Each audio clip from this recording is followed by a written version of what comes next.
Di tong sampah terbengkalai di kompleks perumahan, ditemukan mayat sangat membusuk. Korbannya anak 13 tahun.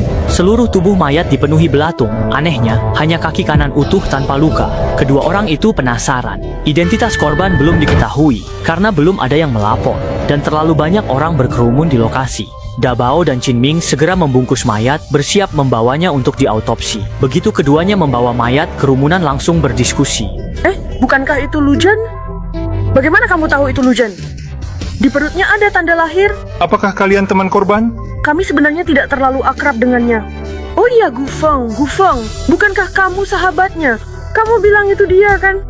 Anak laki-laki itu baru ingin pergi, tapi Lin Tao memanggilnya, menyuruhnya jangan takut dan ikut kembali membantu penyelidikan. Beberapa hari lalu, Gu Feng sendirian di kamar, kakeknya memanggilnya makan, tapi dia tampak linglung, seperti tidak mendengar apa-apa. Kakeknya memukulnya dengan gantungan baju, neneknya buru-buru melerai. Ayah dan ibu Gu Feng meninggalkannya saat dia masih kecil, dan dia dibesarkan oleh kakek neneknya. Setelah kedua orang itu membawa jenazah kembali ke kantor polisi, mereka mulai menganalisisnya. Secara umum, perbedaan tingkat pembusukan biasanya bersifat bertahap, sangat jarang ada garis batas lurus. Berdasarkan tingkat pembusukan, Chin Ming memperkirakan waktu kematian jenazah 5 hari. Lin Tao menanyakan hubungan antara Gu Feng dan Lu Zhen. Saya dan Lujan teman baik. Ibunya dan ayahnya sudah lama bercerai, mereka tidak tinggal di sini. Ayahnya bekerja di luar kota, di rumah hanya ada ibu tirinya dan adik laki-laki yang dibawa ibu tirinya. Lin Tao bertanya, apakah Lu Zhen punya musuh? Gu Feng menyebut ada seorang berambut pirang, bahkan mereka sempat berkelahi. Lin Tao bertanya apakah Gu Feng bertemu Lu Zhen hari itu. Gu Feng menggeleng, berkata tidak, namun tatapan matanya gelisah, jelas ia berbohong. Polisi datang mengatakan telah menemukan si berambut pirang. Ahli forensik melalui analisis menemukan tubuh anak tersebut, terdapat 4 jenis luka. Pertama, pada alis terdapat luka benturan jelas. Hanya pertarungan hebat bisa menyebabkan luka seperti itu, dan pelakunya kidal. Luka kedua muncul di kedua lengan dan sisi tubuh korban, berbentuk oval, namun penyebab pastinya belum diketahui. Luka ketiga terdapat di perut dan tungkai bawah, berbentuk U. Jenis luka terakhir terdapat di punggung. Itu luka gesekan akibat diseret. Jenazah diseret cukup jauh setelah meninggal. Kedua orang itu melanjutkan memastikan penyebab kematian. Setelah Dabo mencabut gigi, ia memastikan korban tidak meninggal karena sesak napas. Chin Ming membedah lambung jenazah. Dabo mencium aroma hotpot pedas, menandakan anak ini makan hotpot bersama seseorang sebelum meninggal. Chin Ming melanjutkan autopsi dan akhirnya menemukan penyebab kematian, pecah limpa karena benturan. Luka di tubuh anak itu membuat mereka tak berani membayangkan apa yang telah dialami anak itu sebelum meninggal. Beberapa orang segera bergerak terpisah. Lin Tao mulai menginterogasi Huang Mao, menanyakan apa yang telah dia lakukan pada Lu Zhen hari itu. Lu Zhen dengan wajah ejekan berkata, bukankah cuma memukulnya 2 kali? Itu saja sudah terlalu murah untuknya. Huang Mao tampak terkejut saat mendengar Lu Zhen sudah meninggal. Pada hari kejadian, Lu Zhen datang ke wilayah Huang Mao untuk merampas uang, dan Huang Mao langsung menarik kerah baju Lu Zhen, lalu memukul wajahnya.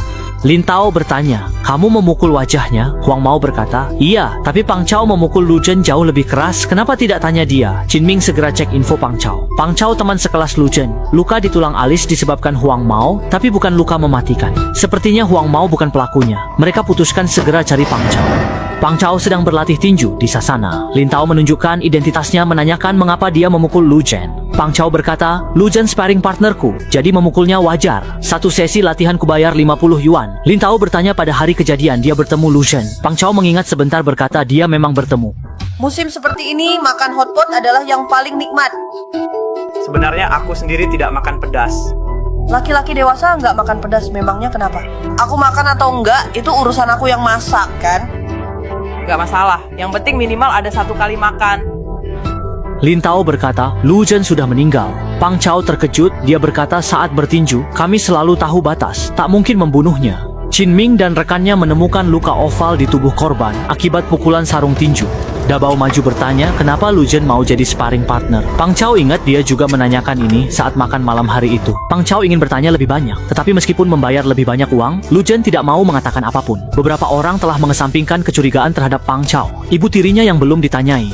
Polisi datang ke rumah Lu Zhen untuk menanyai ibu tirinya. Anak ibu tiri ingin keluar makan. Polisi perhatikan kaki anak itu pincang. Ibu tiri sedih, Lin Tao hibur agar tak terlalu bersedih.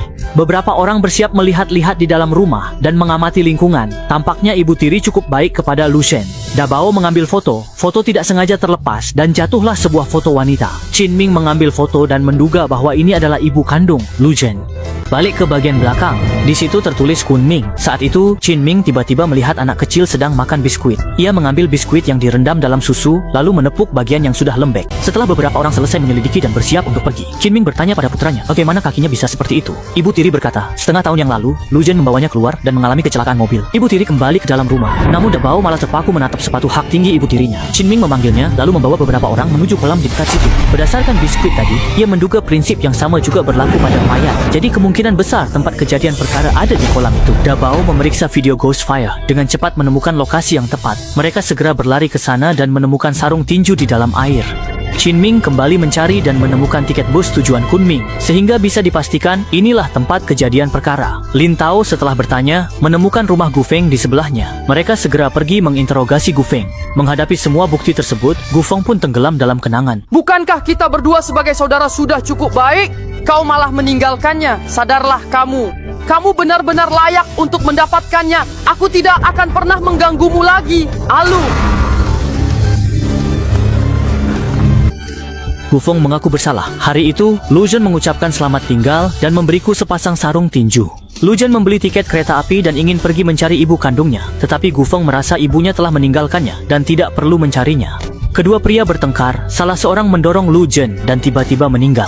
Dia sangat menyesal, tetapi Qin Ming tenggelam dalam pikirannya. Ia merasa, bagaimanapun juga jatuhnya, tidak mungkin menyebabkan luka berbentuk U di perut. Jadi ia mengusulkan pemeriksaan ulang. Keduanya kembali ke ruang otopsi, memeriksa luka pada tubuh korban. Luka berbentuk U di kaki dan perut korban kemungkinan besar disebabkan oleh orang yang sama.